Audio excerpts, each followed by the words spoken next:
Bien, en esta clase vamos a hablar del sistema de refrigeración, el ciclo básico del sistema de refrigeración, y más adelante vamos a ir agregándole componentes que hacen a un sistema de refrigeración comercial, como por ejemplo una válvula de expansión termostática, filtros de secado, filtros de limpieza, acumulador de succión, acumulador de líquido, un montón de otras cosas que a medida que vayamos aprendiendo vamos a ir ampliándolas. Pero por ahora vamos a arrancar con el sistema de refrigeración básico.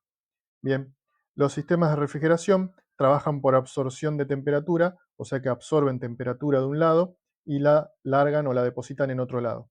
Obviamente nosotros la vamos a absorber del habitáculo donde vamos a refrigerar y la vamos a expulsar al ambiente, así bajando la temperatura del mismo. Recuerden que el frío no existe, sino que lo que hacemos es extraer calor, sacar calor del ambiente y por ende va a bajar la temperatura.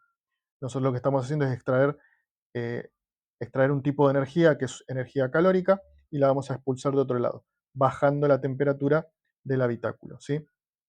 Vamos a arrancar con un sistema de refrigeración básico que va a constar de 4 componentes principales importantísimos.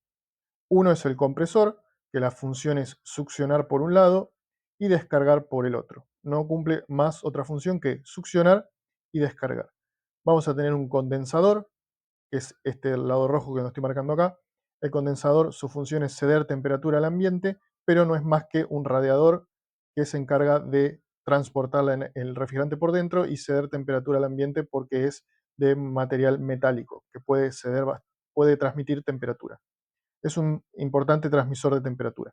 Tenemos del tipo estáticos, del tipo forzados, o sea que el aire es forzado a pasar por él, ayudando a la baja de temperatura del mismo. También tenemos los sistemas con agua, casco y tubo, que hacen circular agua por el mismo, bajando la temperatura. Y el agua se lleva la temperatura.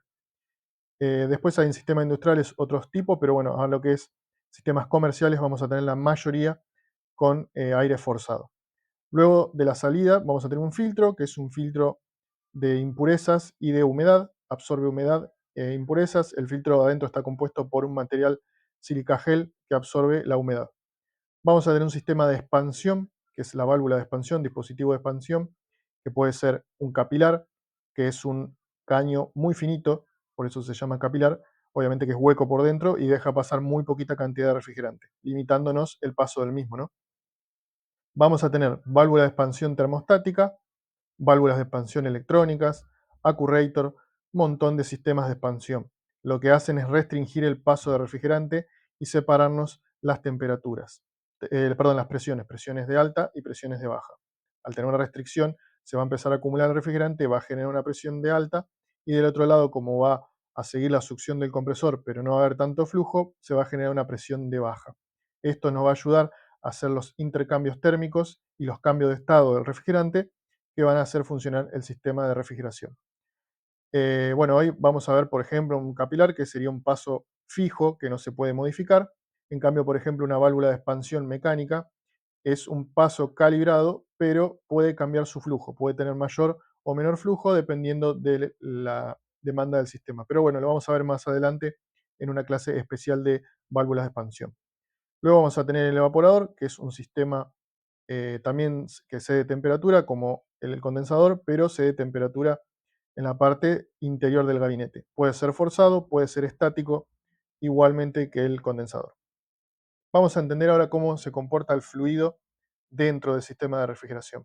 Siempre recuerden que el compresor solo puede absorber gas y puede obviamente comprimir gas, porque en el caso de que llegara líquido al mismo, no es comprimible el líquido y podría romper el motocompresor. Entonces, tiene que entrar y salir siempre gas en un motocompresor. Vamos a seguir el sistema acá con la flechita. Al estar el sistema o el refrigerante comprimido, va a estar muy caliente y con mucha presión. Vemos que entra en el condensador, perdón, va cediendo temperatura al ambiente, ¿sí? Va bajando su temperatura y se produce el proceso que se llama condensación, que es el cambio de estado gaseoso del refrigerante a estado líquido. Este proceso libera temperatura, lo que va a hacer que ceda temperatura al ambiente y el refrigerante se vuelva totalmente en estado líquido. Va a pasar por el filtro y va a llegar hasta la válvula de expansión. En la válvula de expansión, del otro lado se va a encontrar con muy baja presión, porque recuerden que el compresor sigue succionando, y eso va a producir la inmediata y brusca expansión del refrigerante. Sería el efecto como un desodorante, ¿no? Que el refrigerante o el perfume, el desodorante está contenido en estado líquido dentro de una lata, y cuando nosotros lo hacemos salir al ambiente, que está en menor presión y menor temperatura, el mismo se evapora inmediatamente y produce la expansión. Esto sería exactamente igual. Se va a empezar a expandir el refrigerante, no en la totalidad, sino que a medida que vaya pasando por el evaporador, va a ir evaporándose. Pero todo refrigerante o fluido, al evaporarse, va a necesitar temperatura. El agua, por ejemplo, para entrar en estado de evaporación, necesita tomar temperatura de donde la saquemos. Por ejemplo, en una pava o en una tetera donde calentemos agua, va a tomar temperatura del material, o sea, de la tetera del metal, y esa temperatura se la va a dar el fuego. En este caso, la temperatura la va a obtener del ambiente. Recuerden que el refrigerante se está evaporando a más o menos menos 20, menos 30 grados centígrados, o sea que la temperatura ambiente, que es por ejemplo 30, 25 grados, es mucho menor, entonces se va a evaporar. O sea, la temperatura del refrigerante es mucho menor y va a poder tomar temperatura de ambientes de 20 grados, por ejemplo. Va a producir su evaporación y va a retornar al compresor en estado de vapor, con menor temperatura, obviamente. La temperatura la va a obtener al evaporarse del ambiente y luego la va a ceder al ambiente por el condensador. Vamos a hacer un repasito. Del compresor sale gas, o sea, el refrigerante en estado gaseoso con mucha temperatura y presión, va a ceder temperatura al ambiente, ayudado por el forzador, se va a volver líquido hasta la válvula de expansión, donde del otro lado se va a empezar a evaporar de forma brusca y se va a continuar evaporando hasta su totalidad dentro del evaporador. Este proceso va a absorber temperatura del gabinete, que luego va a ser liberada por el condensador, y este proceso va a bajar la temperatura del ambiente hasta la que nosotros deseemos. Y bueno, así funciona básicamente un sistema muy básico, después obviamente lo vamos a ir ampliando, un sistema de refrigeración general, ya sea comercial, un aire acondicionado, industrial, todos funcionan de esta misma manera, todos los sistemas por compresión obviamente. Pero bueno, la diferencia van a ser los tamaños y diferentes componentes que vamos a ir agregando a medida que vayamos pasando por el curso.